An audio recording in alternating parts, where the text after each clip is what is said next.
Hey pals, it's Cassie and welcome back to another reaction video to Naruto Shippuden.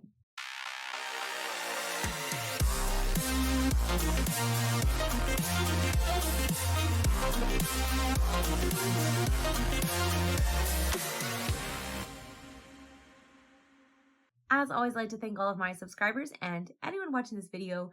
Thank you so much for watching and continuing to follow me on this crazy shinobi journey. I'd also like to give a very special thank you to my patrons. Now, previously on Naruto, we got like a tiny little bit of Sasuke breaking out of the base and I guess probably going towards the leaf because that's like his ultimate goal at this point. We got a little bit of Suigetsu and Jugo wanting to cause a little mayhem in addition to looking for the blades, which I wonder what they're going to do now. I wish kind of that Suigetsu could have faced some of those blades people, swordsman people, instead of, I think like at this point, most of them were sealed or all of them were sealed. I kind of wish we could have gotten that interaction because wasn't one of them like his brother or something?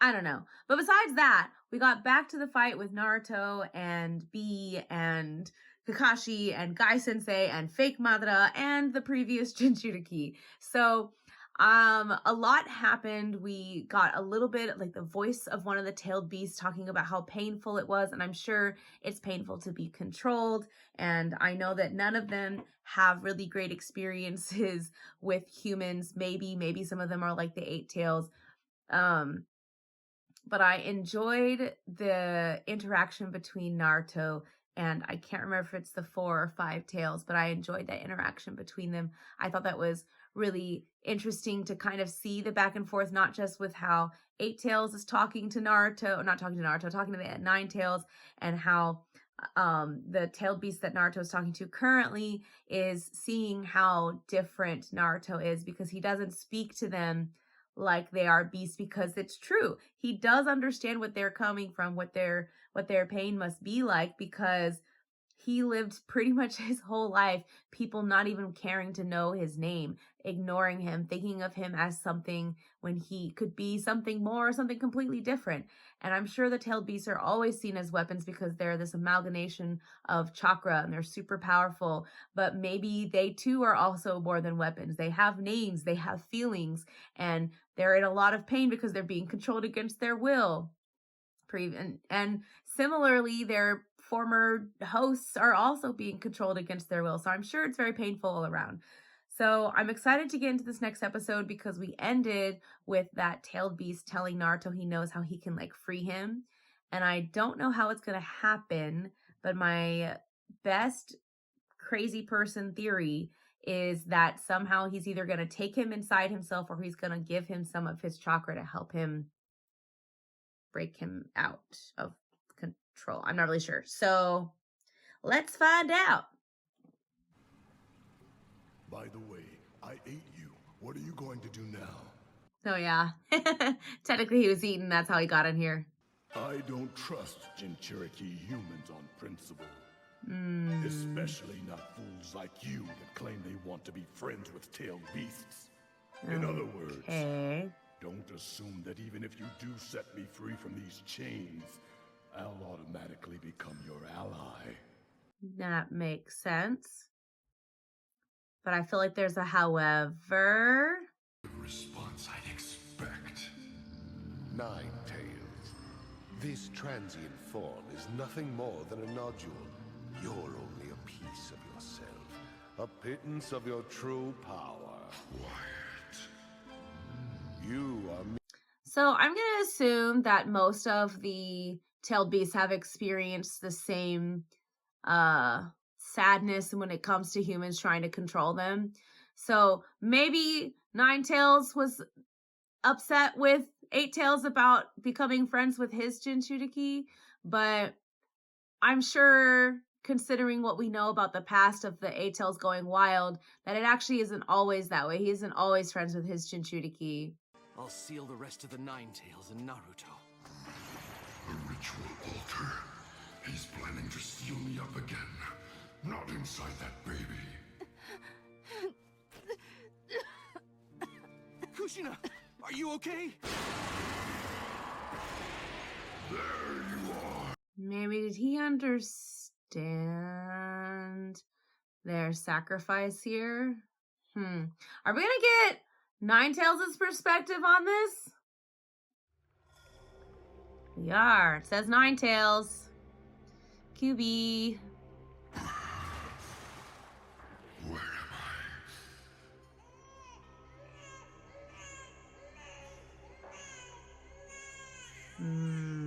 I? I must be inside this kid. Not gonna lie, didn't think this was the perspective we were gonna get, but I do appreciate it.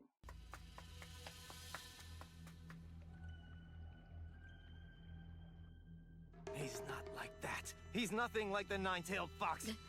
He's Naruto Uzumaki of the Leaf. Yeah. I was gonna finish you later, but I changed my mind. Wow, I feel like I should go back and watch the first episode after all said and done. So this is the man who is the fourth Hokage's master. Which means he's probably going to pass on his ideas to the kid and try to control me. Still, for now, this is a good opportunity. What?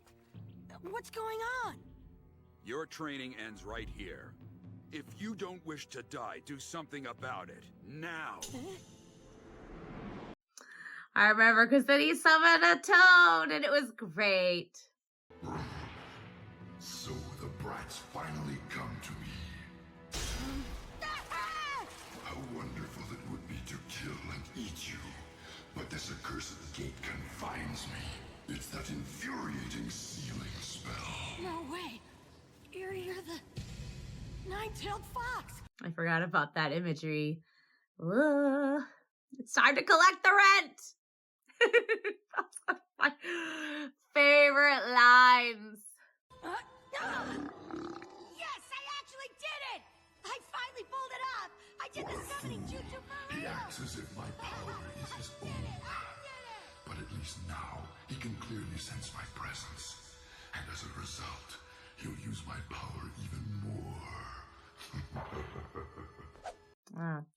Basically, this whole episode is how Ninetales is wanting to play the long game. You will pay for this! That's what Master Jiraiya was talking about. If this is all it takes to make him rampage, then the seal has weakened considerably. Just a little while longer. If I can draw out even greater hatred from this kid, I can... Let me guess. Just when he thought he could break it, that's whenever he learned to accept himself and his hatred and his sadness towards everything. Chidori Stream!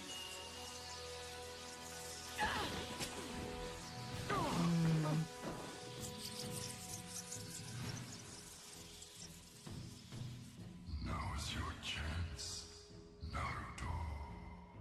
You know what to do. And then Sasuke, this is the one where Sasuke interrupted, right? Who was the one with the impudence to come begging me for help at every step of the way?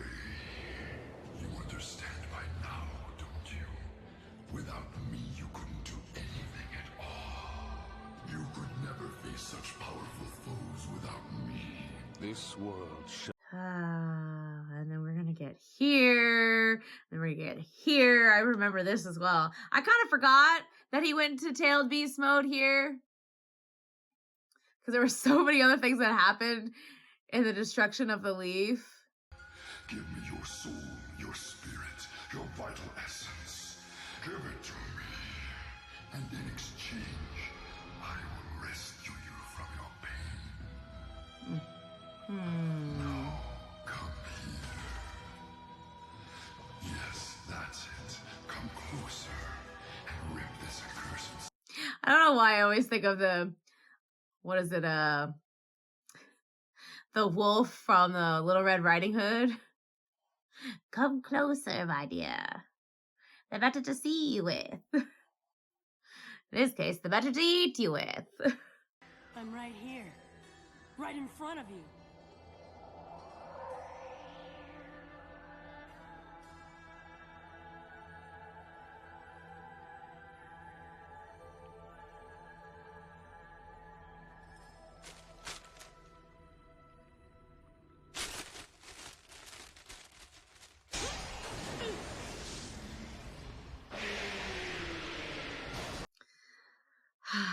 really, I don't want to cry again, but this is where he got to talk to Mom. And I was so happy.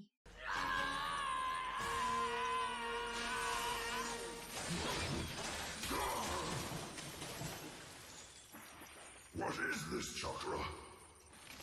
Kushina? Montee Shadow Clone Jutsu!